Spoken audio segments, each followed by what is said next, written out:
Welcome to Orange Coast Unitarian Universalist Church. My name is Jolene Ibanez, and I am your worship associate today. I am joined by Jacob Swetland and Danielle Lewis, who is our Director of Religious Education for Children and Youth, in welcoming you this morning.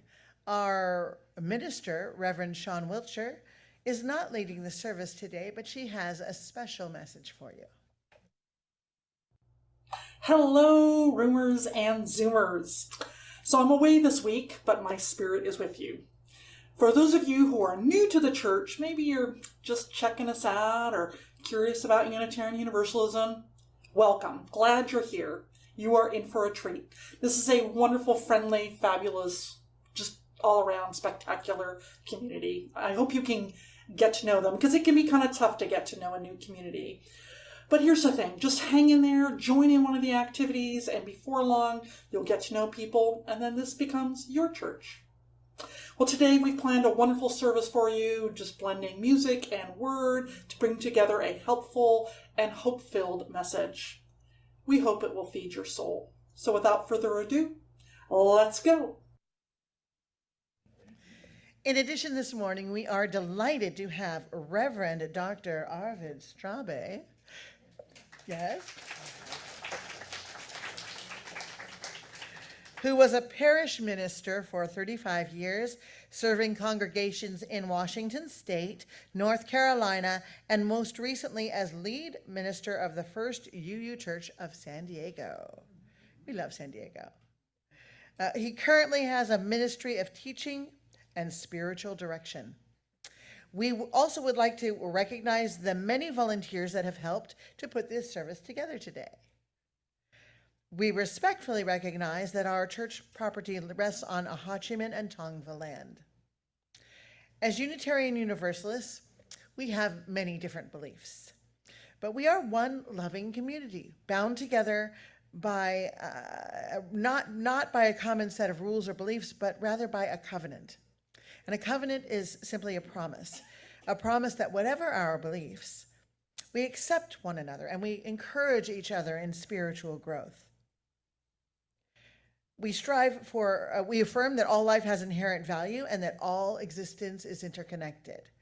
We strive for justice and compassion in our deeds and our relationships, and we are committed to creating a welcoming community without regard to the traits that sometimes divide people. To our roomers, we invite you to silence your cell phones. And to our Zoomers, we invite you to say hello in the chat. I want to extend a special welcome to visitors. If you're seeking a spiritual home, we hope that you will find it here. We begin our worship with the lighting of our chalice. And this morning, I'd like to invite someone that you guys hardly know at all, for those who have been here before, Nancy Lockery. She's our outgoing prez. And she and Tom found UU in Pennsylvania, and then when they came here, they've been members of this church for 43.5 years.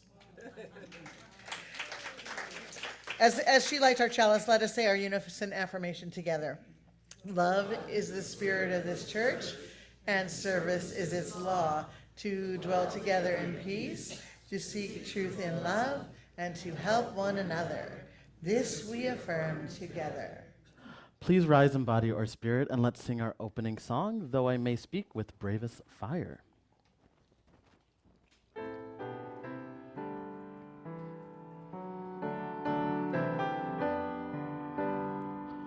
Though I may speak with bravest fire, and have the gift to all inspire, and have not love, my words in vain, a sounding brass and hopeless gain. Though I may give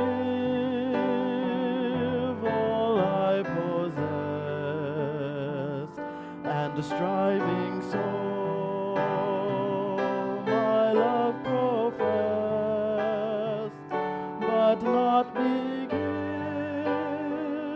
by love within, the prophet soon turns strangely thin. Come, Spirit, come,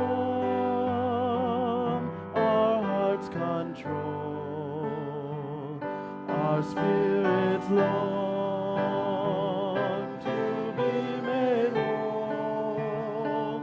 Let inward love guide every deed.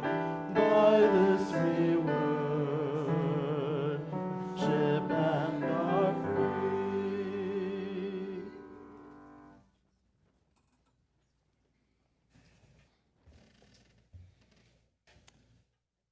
Look to this day, for it is life, the very life of life. Within its brief course lie all the verities and realities of your existence, the bliss of growth, the splendor of beauty, the glory of action. For yesterday is but a dream, and tomorrow is only a vision, but today, well lived, makes every yesterday a dream of happiness and every tomorrow a vision of hope. Look well, therefore, to this day. This is the exhortation of the dawn. May it be so. Keep your heart wide open, though the waves wanna push you around. You gotta keep your heart wide open till your faith brings you back to solid ground. I'm gonna keep my heart. I'm gonna keep wide open. I'm gonna keep my heart wide open.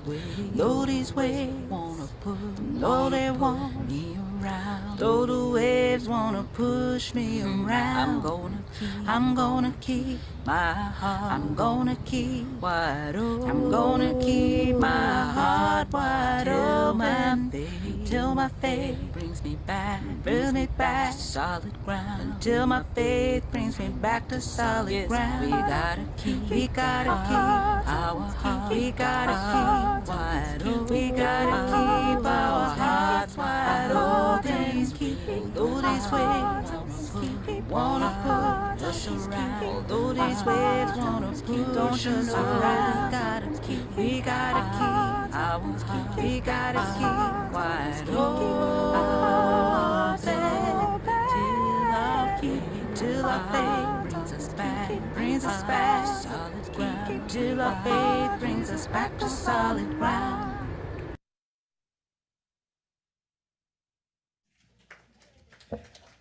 I love her. Can we have her come here and sing? She's the best. Well, that's okay. We'd work it out. And now Danielle Lewis, our Director of Religious Education for Children and Youth, would like to share a time for all ages.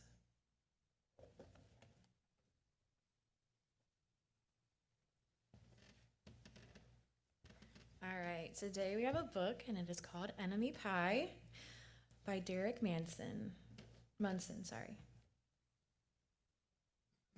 All right, bear with me. Sorry, I'm reading off my iPad. All right.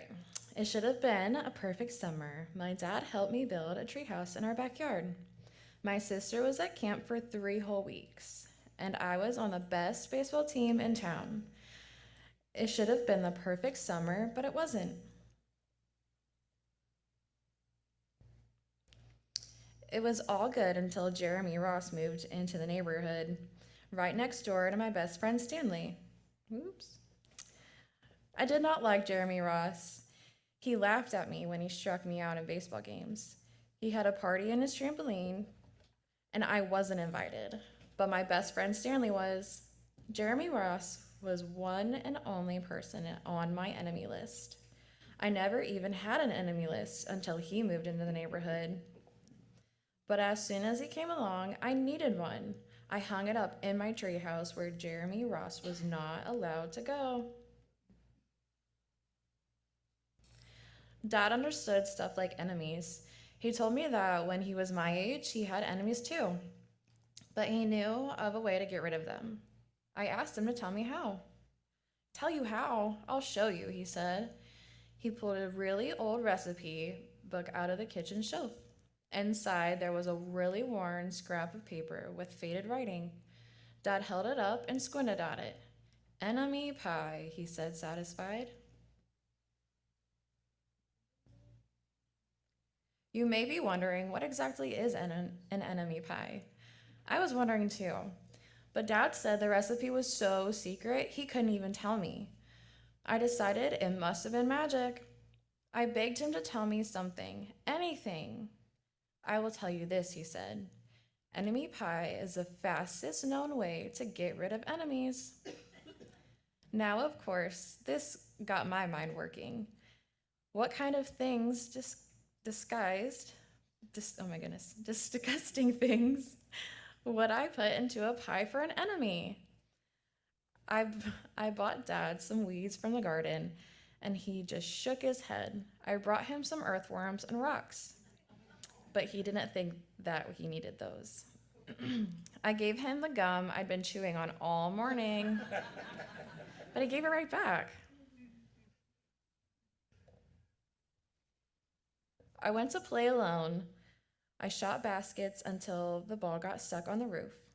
I threw a boomerang and it never came back to me. And all the while, I listened to the sounds of my dad chopping and stirring and blending the ingredients of an enemy pie. This could be a great summer after all. Enemy pie was going to be awful. I tried to imagine how horrible it must smell, or worse yet, what it would look like. But when I was in the backyard looking for ladybugs, I smelled something really, really, really good. And as far as I could tell, it was coming from the kitchen. I was a bit confused. I went to ask Dad what was wrong. Enemy pie shouldn't smell this good. But Dad was smart. If enemy pie smelled bad, your enemy would never eat it, he said. I could tell he'd made enemy pie before. The buzzer rang, and Dad put on an oven mitt and pulled out the pie of the oven. It looked like a plain old pie. It looked good enough to eat. I was catching on, but still, I wasn't really sure how this enemy pie worked. What exactly did it do to enemies? Maybe it made their hair fall out? Or their breath stinky? Maybe it made the bullies cry. I asked Dad, but he was no help. He wouldn't tell me a thing. But while the pie cooled, he filled me in on my job. He talked quietly. There is one part of enemy pie that I can't do. In order for it to work, you need to spend the day with your enemy. Even worse, you have to be nice to him. And it's not easy. But that's the only way that the enemy pie can work. Are you sure you want to go through with this? Of course I was. It sounded horrible. It was scary, but it was worth a try. All I had to do was spend one day with Jeremy Ross. Then he'd be out of my hair for the rest of my life. I rode my bike to his house and knocked on the door. When Jeremy opened the door, he seemed surprised. He stood at the door at the other side of the screen door and looked at me, waiting for me to say something. I was nervous. Can you play? I asked. He looked confused. I'll go ask my mom, he said. He came back with his shoes in his hand. His mom walked around the corner to say hello. Boys, stay out of trouble, his mom said, smiling. We rode bikes for a while and played on the trampoline. Then we made some water balloons and threw them at the neighbor girls. But we missed. Jeremy's mom made us lunch, and after lunch, we went over to my house. It was strange, but I was kind of having fun with my enemy. He almost seemed nice. But of course, I couldn't tell Dad that, since he had worked so hard on making this enemy pie. Jeremy Ross liked my basketball hoop. He said he wished he had a basketball hoop, but they didn't have room for one, so I let him win the game just to be nice. Jeremy Ross knew how to throw a boomerang. He threw it and it came right back to him.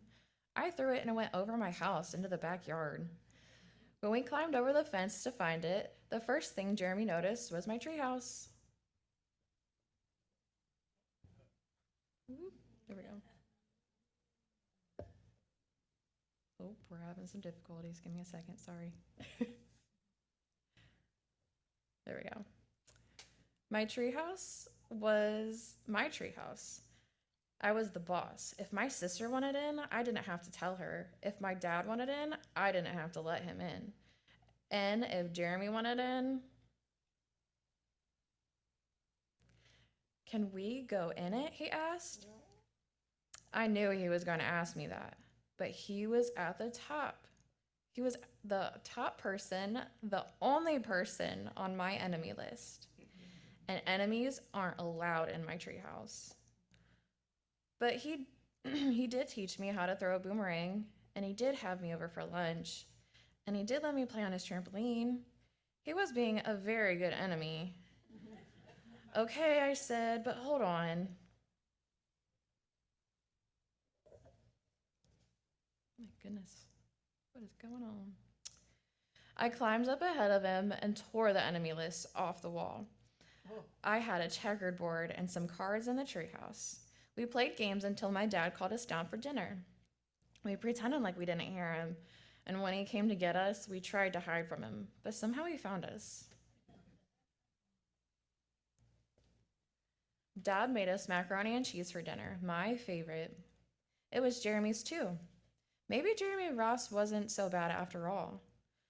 I was beginning to think that maybe we just forgot about enemy pie.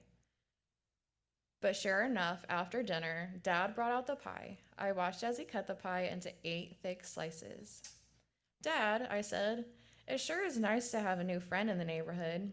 I was trying to get his attention and trying to tell him that Jeremy Ross was no longer my enemy. But Dad only smiled and nodded. I think he just thought I was pretending. Dad dished up 3 plates side by side with big pieces of pie and giant scoops of ice cream. He passed one to me and one to Jeremy. Wow, Jeremy said, looking at this pie. My dad never makes pie like this. It was at the point that I panicked. I didn't want Jeremy to eat enemy pie. He was my friend. I couldn't let him eat it.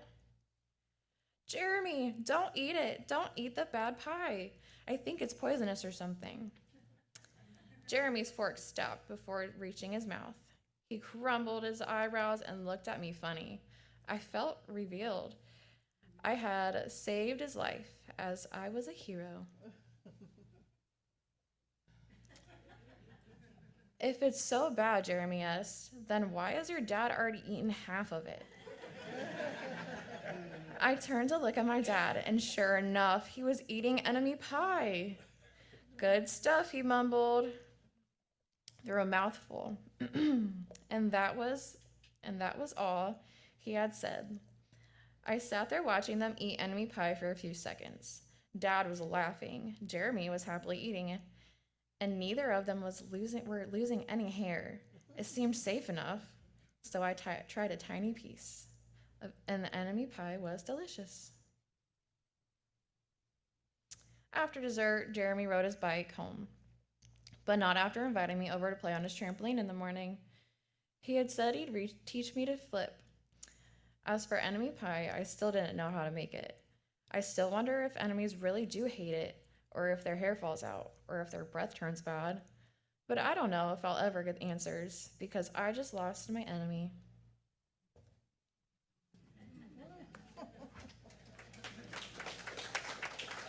All right, we will go ahead and light the children's chalice and lead our kids out.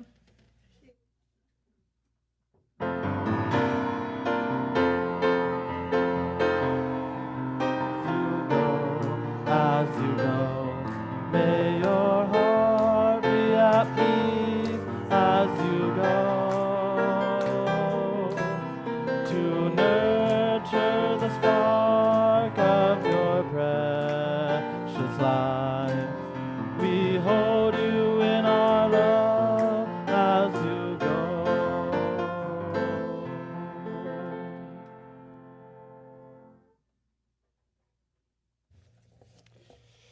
In our busy world, we now have an opportunity to take a breath and reflect, perhaps through a time of meditation or reflection or prayer. I'm inviting you, if you wish, during this time to follow me in a traditional Buddhist meditation on kindness. So if you want to participate in this meditation, close your eyes if you feel like it. Take some deep breaths. And notice the sensation of your breath at the center of your chest, your heart center. And keep your awareness as much as you can there as we go through this meditation. And then you can silently tell yourself some good wishes for your deep needs and yearnings. May I be safe and protected from inner and outer harm. Let that sink in. May I be happy. May I be well.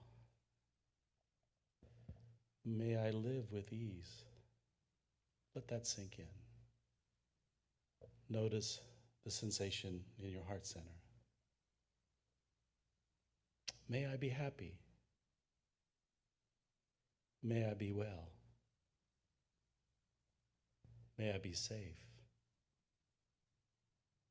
May I live with ease. May I be happy. May I be well. May I be safe. May I live with ease. And you can send those same wishes to people you love, people you care about, bringing their faces to mind as you wish them happiness and safety. May you be safe. May you be happy. May you be well. May you live with ease. Noticing what's happening in the center of your chest. Just paying attention to whatever is there. May you be safe. May you be happy. May you be well. May you live with ease.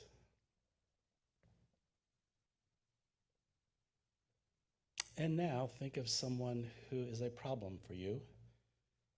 Maybe not the person who ruined your life forever, at least this first time, but somebody that you might have some enmity or fear or hostility toward. Notice what happens. Notice if it might hurt to push somebody out of your heart. And you can send those people good wishes as well. Understanding that even though they may be very confused and wrong about how they do it, they too want safety and happiness. They don't want to suffer. And you can send them a version of this kindness meditation. May you let go of all of that which causes your unhappiness and the unhappiness of others. May you find a true way to be happy. May you change toward kindness and love and let go of those things which cause suffering for yourself and others. May you be safe. May you be happy. May you be well. May you live with ease and let go of all that which causes your suffering and the suffering of others.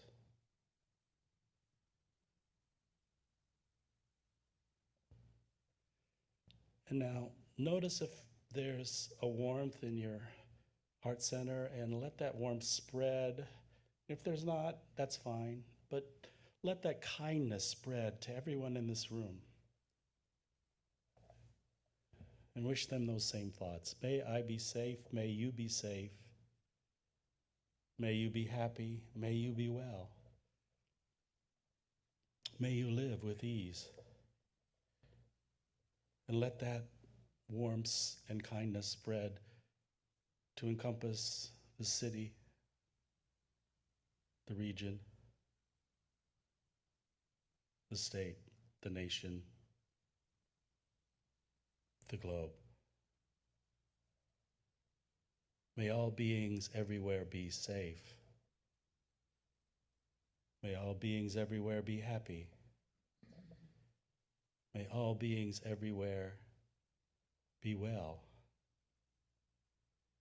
May all beings everywhere live with ease. May all beings be happy. May it be so.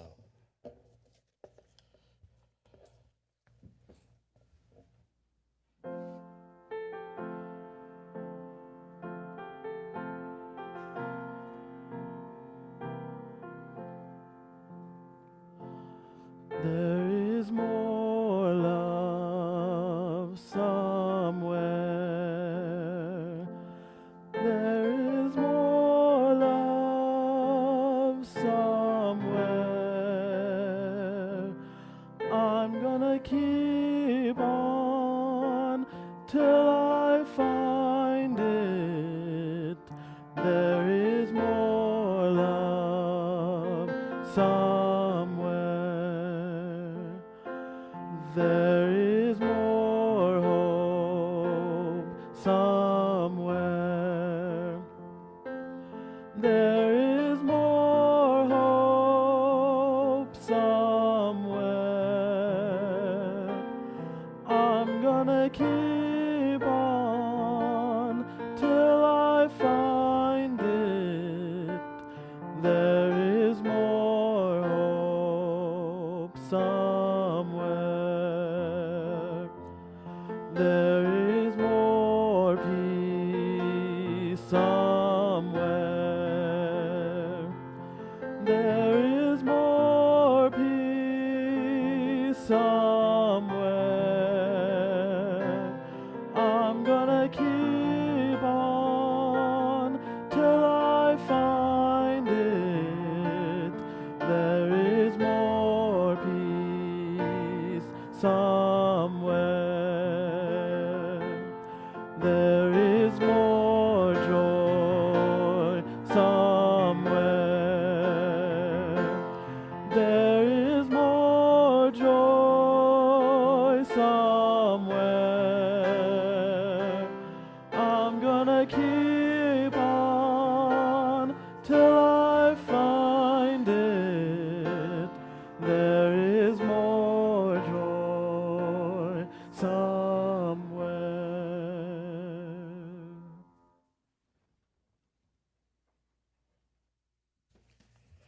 I am very happy to be back. I always enjoy being with you here.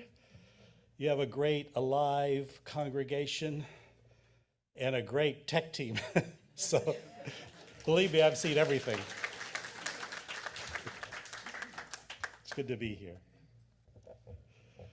In a world where no one is behaving as a human being, you must behave as a human being. These are the words of the first century Rabbi Hillel. It's something I've always tried to live up to, but if you're like me, for the last 10 years or so, you've been filled with rage at certain political, religious, and judicial figures. If you're like me, you might have even wished them harm. If you're like me, if you looked into that rage, you might have seen underneath that fear, terror. Afraid because the country you thought you knew, The future you thought you could count on. The life that you thought you could live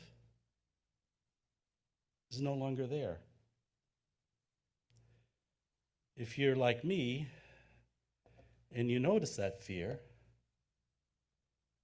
maybe you notice that battles that you thought were long ago won are being fought all over again, and maybe even lost. So then I remember the words of the good rabbi. In a world where no one is behaving as a human being, you must behave as a human being. So taking a breath and remembering those words and letting them ring and reverberate deeply within me, I realized that I don't have control of the courts. I can't control what political parties do, nor the hate groups. The only thing I can control is my own actions, and I can choose to act from my values, from my Unitarian Universalist faith, from the best of myself if I can stay in touch with it. I can choose to behave as a human being. That is within my power.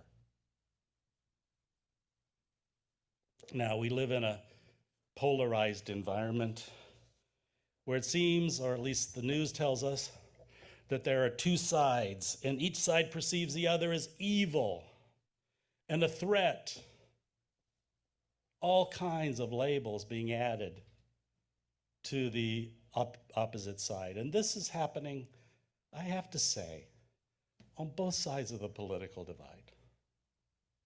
I'm not going to get into an argument as to which side is worse. This has led to some horrible beliefs and actions. And how does that happen? It's because we don't always see the full humanity of people that we disagree with. When we dehumanize others, we don't see their full humanity. It's only a short step to being able to justify doing harm to them. So reflect on this. Almost all human-caused harm in the world is caused by people who think they are 100% right. Do you have any beliefs where you think you're 100% right? Think about it. And think about this. Really think about this. Is the solution to our problems to utterly defeat, dominate, and humiliate half of our fellow citizens? How far is that going to get us? Some of you think so. Yeah. Think about it. Okay. This is not just about doing violence to others. And this is maybe even more important. If we allow ourselves to indulge our feelings of hate, then soon we will become what we hate. Hatred corrodes our souls and robs us of our peace. We see enemies everywhere, even where they aren't there. Think about all the conspiracy theories that are popping up right and left. It hurts to push anybody, much less huge groups of people, out of our hearts. Does it make sense to dismiss and demonize half of our fellow citizens? I don't think it does. The great Russian activist and martyr, Alexander Solzhenitsyn, who spent time in the Gulag prison camps of the Soviet Union for resisting the authoritarian rule there, wrote this: "If only it were so simple. If only there were evil people somewhere insidiously committing evil deeds, and it were necessary only to separate them from the rest of us and destroy them. But the dividing line between good and evil cuts through the heart of every human being." And who is willing to destroy a piece of his own heart? I'm starting to get tired of seeing enemies everywhere. Maybe some of you can relate. In a world where no one is behaving as a human being, you could behave as a human being. Now, really, it's not easy. I've been struggling with this. That's why I'm talking to you about it. And I don't have a perfect answer for this, and I continually, daily to struggle with this because I'm afraid and I'm angry. But this is what I got from my own practice and thinking. You know, there's a lot at stake. Here are some of the temptations of going ahead and making enemies. You feel like you belong, that you're on the side of the right. That can feel good. But ill will, according to the Buddha, is a very poisonous way to think. My most challenging spiritual practice of late is to question my feelings of ill will when they arise. And I have opportunities every day when I pick up the paper and look inside. Now, what I do, and this is because I've been doing Buddhist practice for a long time, what I try to do is not deny the anger that I'm feeling, not deny the fear that I'm feeling about the thoughts and actions of the people in power and those that follow them, but to not allow thoughts of ill will for those people to linger. Because that anger can be channeled into action. Yeah, one of the things that makes it hard isn't even our fault. One problem is that people are profiting financially from stoking our outrage and fear in the media and on social media. People are making money every time you get enraged by something they post or report. It's what Arthur Brooks called the outrage industrial complex. People are incentivized to get clicks and money. The more they can upset us. Do you want them to live in your brain and your heart? Do you want to give them that power? I don't. I don't want to be a puppet. I don't want to let that fear, outrage, and ill will be taking over so somebody else can get rich on that. I resist.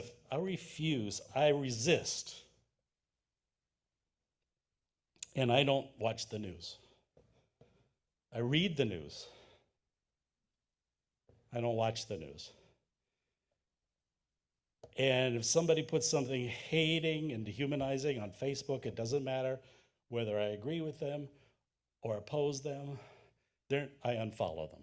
I'm not going to participate in that. So recently, a group of us ministers were learning about how we deal with trauma in the life of congregations, and we had a colleague who's an expert in trauma. And she told us something very interesting. The brain can't tell the difference between seeing a traumatic event live and seeing it on screen. Watch what you put in your brain. In a world where no one is behaving as a human being, you must behave as a human being. So let me tell you the story of Megan Phelps Roper.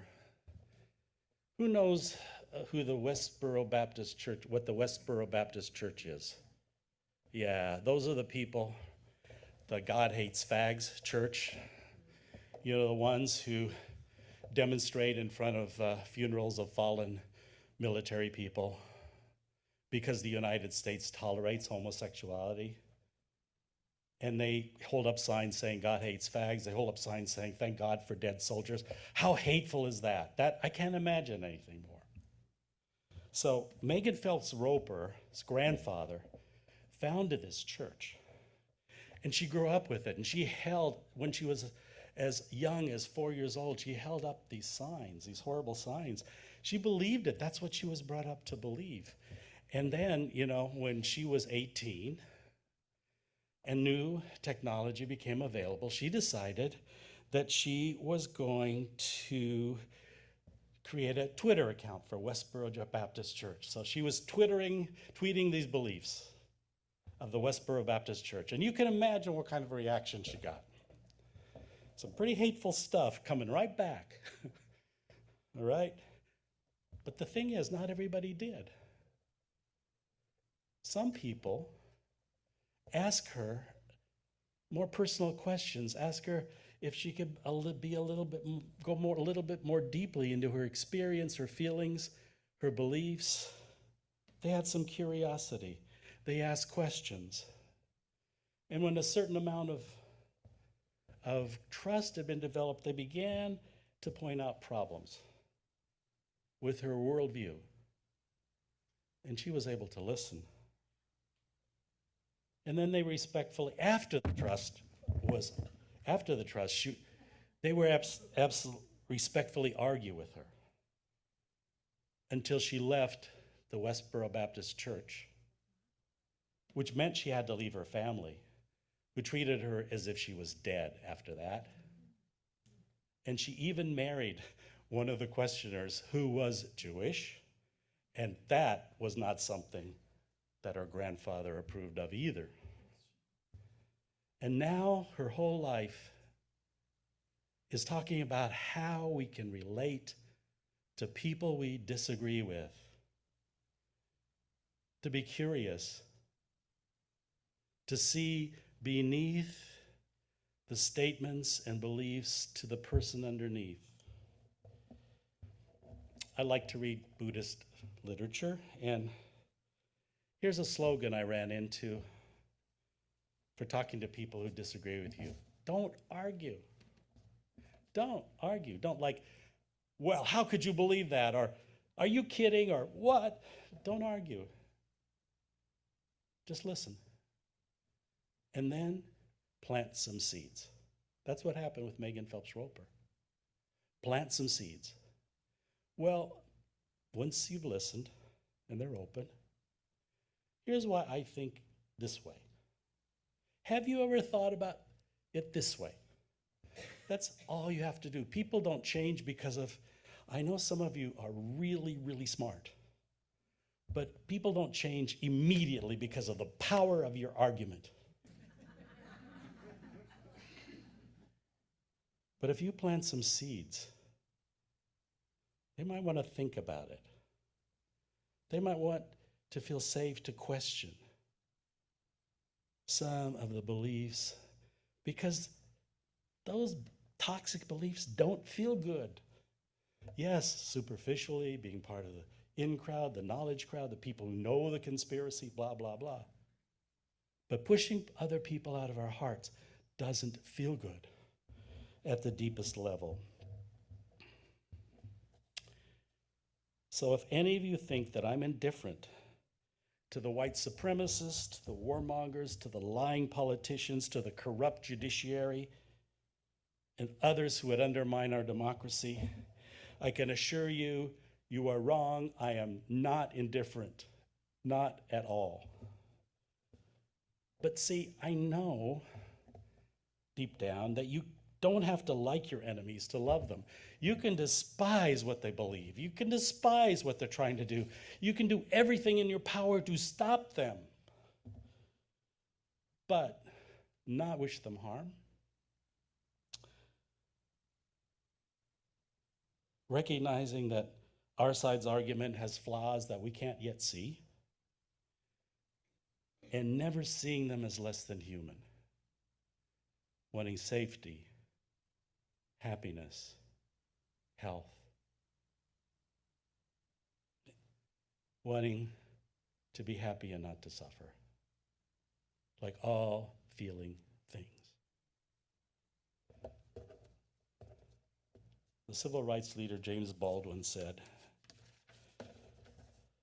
it began to seem that one would have to hold in the mind forever two ideas which seemed to be in opposition.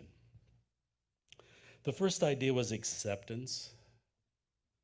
The acceptance totally without rancor of life as it is and of people as they are. In the light of this idea, it goes without saying that injustice is a commonplace. But this does not mean that one should be complacent. For the second idea is of equal power, that one must never in one's own life accept these injustices as commonplace, but must fight them with all one's strength.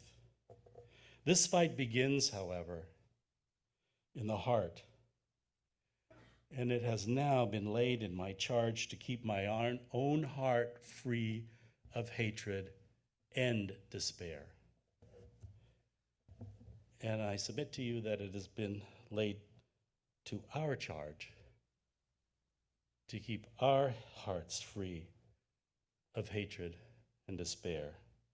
Because in a world where no one is behaving as a human being, you must behave as a human being. We, together, can behave as the best of what human beings can be. Amen.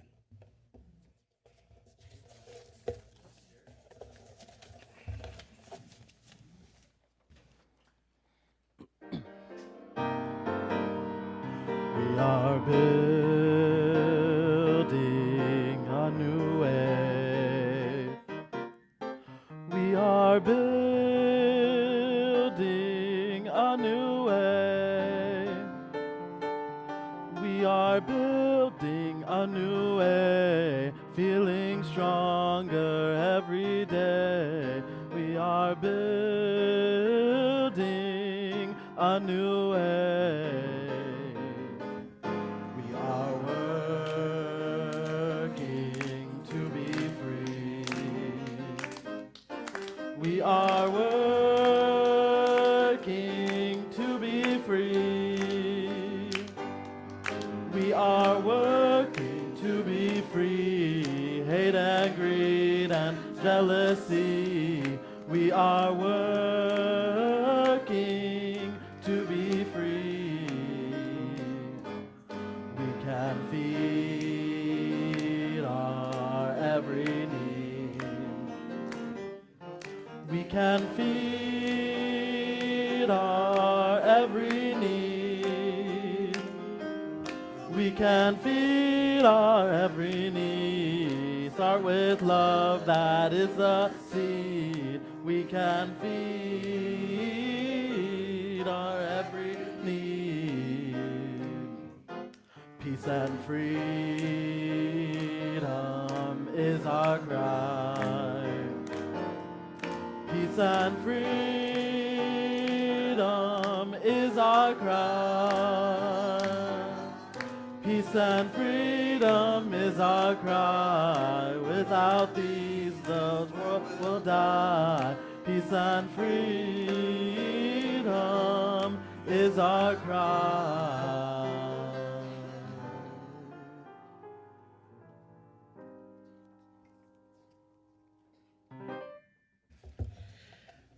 Like my 3 favorite songs today. That was great. Unitarian Universalist congregations are fully self-supporting, meaning that members and friends raise all the funds for the operating budget, ministries, and programs of this church. We are ever grateful for your gifts of time, treasure, and talent.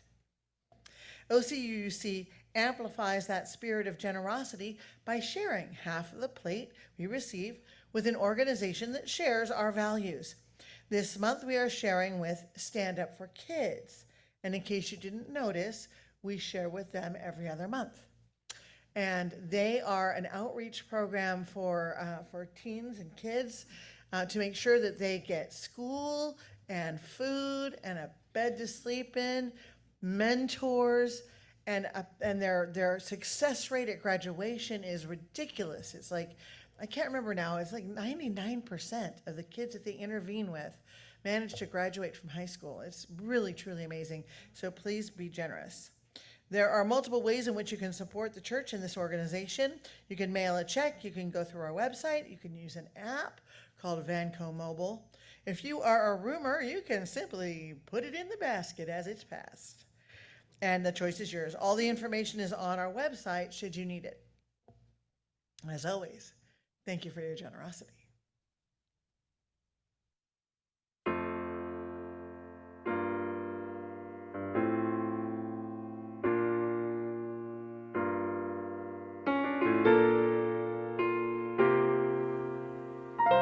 When we walk, when we sleep, When we rise, we are one. When we laugh, when we sing, when we cry, when we walk, we are one. And we shall love one another with all our hearts. And we shall care for each other with all our soul and our might. when we stand, when we fall, when we rise, we are one. In the cold, in the heat, in the dark, in the sun, we are one. And we shall love one another with all our hearts. And we shall care for each other with all our soul and our might.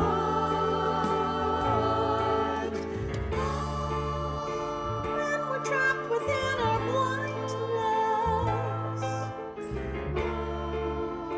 that's the way we hurt ourselves. When we're reaching out with kindness, we will rise.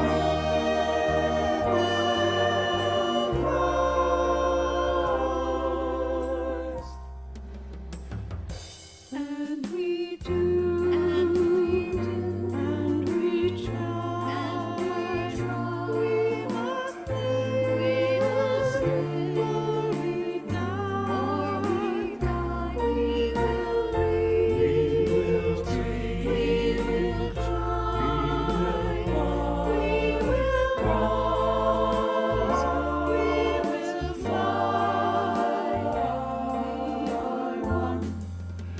And these words shall be forever within our hearts, and we shall teach them to our children and remember them in our lives. When we walk, when we sleep, when we rise, we are one. When we laugh, when we sing, when we cry, when we run, we are strong. We belong. We are one.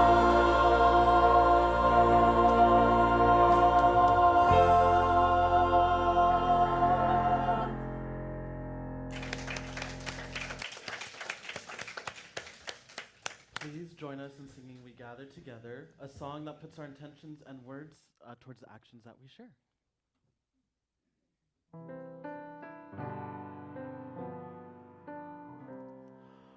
gather together, we gather as one, for peace, love, and justice for everyone.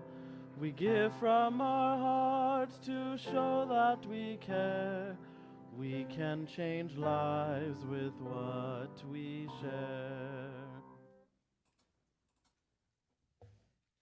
Now is the time when we honor the important events in our lives. You are invited, one and all, whether you are a member, a friend, or a visitor, to participate in our weekly ritual of joys and sorrows. So let's take a deep breath. Perhaps you come here today holding something close to your heart. Moments from the last days or hours that have struck you to your core. If you'd like to honor such a profound joy or sorrow, you are invited to do so. If you are a roomer, you're invited to come forward and light a candle. If you would like to share your joy or sorrow, you can write it out on a slip of paper provided by our ushers, if you haven't already done so, and hand it to me. If you're a Zoomer, you're invited to write your joy or sorrow in the chat. And once the roomers have done lighting the candles, I will read the joys and sorrows shared out as Lori Kluge lights a candle for those Zoomers. As the music is played, I invite you to silently offer healing or celebration as you feel called and according to your own beliefs.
Okay, from our Zoomers today, we have Sarah H. with one joy.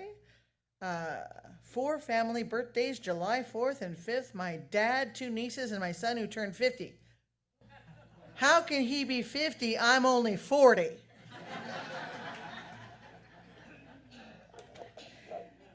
She has another one, but I'm going to hold that for one moment.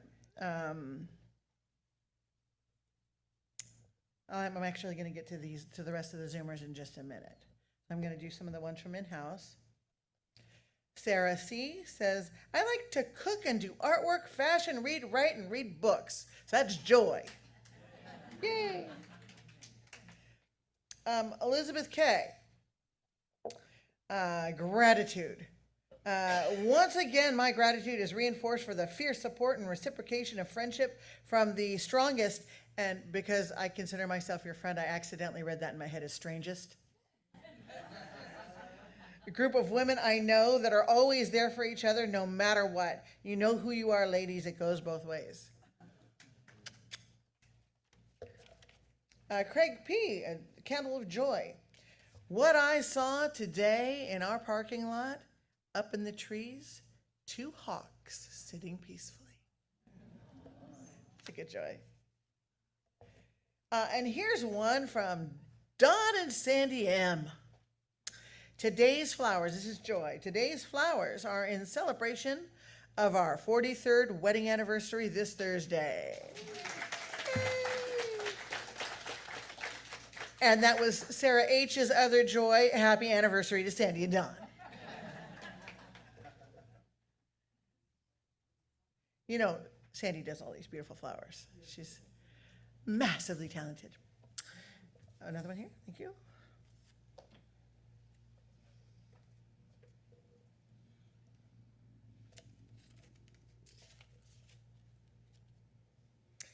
Kristen M. A joy. Happy birthday to my nephew, Danny McCarthy. He is a cadet at the Massachusetts State Police Academy, and I pray God holds him close and protects him. Oh, so we all do. Right. Paula Peterson has a wellness, a candle of wellness for Anna Ryan, who a lot of us know. She's recovering from a long bout of COVID. Our thoughts are with you.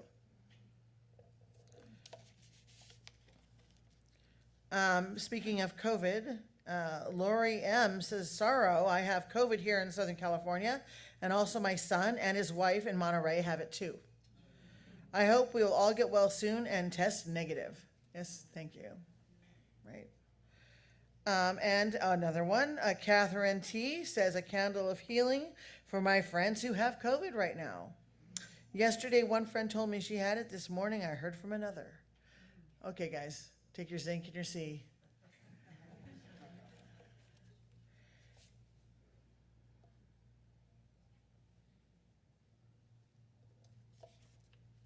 Michelle M. has a candle of hope. Help with housing. Coming up on almost 14 years on the Orange County wait list. Praying for some place to open soon for my family and my children. We've been waiting too long, especially for me and my 6-year-old. And to the church community, does anyone need roommates or have a back house to rent? These are questions that I think there are other people in our congregation would also be interested in knowing. So maybe post something on our online forum if you have some space or something like that, or speak with Reverend Sean. Brianna M. My inner child who wishes she could share the beauty, pride, and magical experiences, wanting my child to grow into himself with his father, to feel validated and affirmed, but rather will be inevitably harmed for her naivety and spirit of love. Well, we hope that that's not inevitable. And let's all be hoping for Brianna M. Yes? Let us hold in love all the joys and celebrations and all the hurts and sadnesses, both spoken and silent.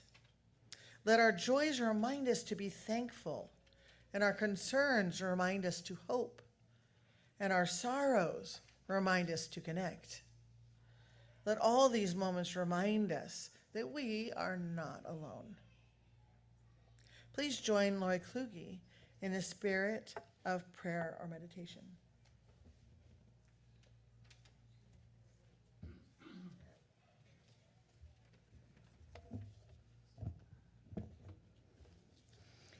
By Ralph Waldo Emerson. This is my wish for you. Comfort on difficult days, smiles when sadness intrudes, rainbows to follow the clouds, laughter to kiss your lips, sunsets to warm your heart, hugs when spirits sag, beauty for your eyes to see, friendship to brighten your being, faith so that you can believe, confidence for when you doubt, courage to know yourself, patience to accept the truth, and love to complete your life.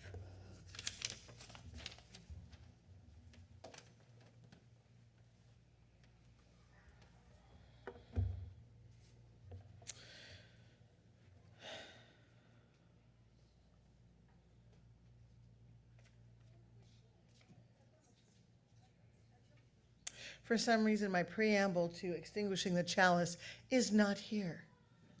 And I cannot remember what to say.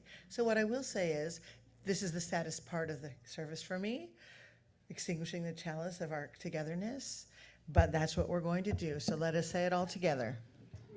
We extinguish our chalice, but not the light of truth, the warmth of community, or the fire of commitment. These we carry in our hearts until we are together again. Thank you all for joining us this morning. We are a congregation made up of people who all believe differently. If you would like to, no, that's not it. And yet when we gather together, whether we are in the room or we are on Zoom, we make up one loving community. We need not think alike to love alike. If you're a guest or a visitor or someone who has not yet been known to us, I invite you to become a part of this beloved community. If you would like to know more about our church, we invite you to either stop by the welcome table in the courtyard, where we may or may not have some goodies and information, or you can contact us at hello@lcucc.org, where we will help you get connected. And you can also sign up for our weekly newsletter at blast@ocuc.org. We'll help you get connected. We want everyone to feel a part of this beloved community. So please reach out and we will help you get connected. We may or may not have some announcements. We have AHA is meeting today. Nonfiction Book Club is meeting today. We have a bunch of stuff that we do kind of regularly. And if you have trouble reading the screen, we have anti-racism on Mondays, Stitchwits on Saturdays, meditation group on Sunday mornings. That's right before our service. Dream group on Sundays. That's filled though, but just a reminder to those who are attending that. Writing group on Sunday at 12, and a UU animal ministry group on Sunday at 2:30. And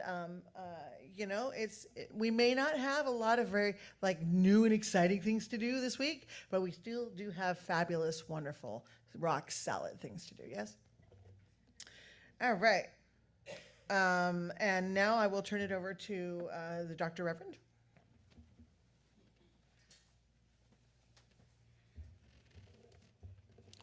These words by James Baldwin and Rabbi Hillel. It has now been laid to our charge to keep our own hearts free of hatred and despair. In a world where no one is behaving as a human being, we must behave as human beings. May it be so. Let's go out.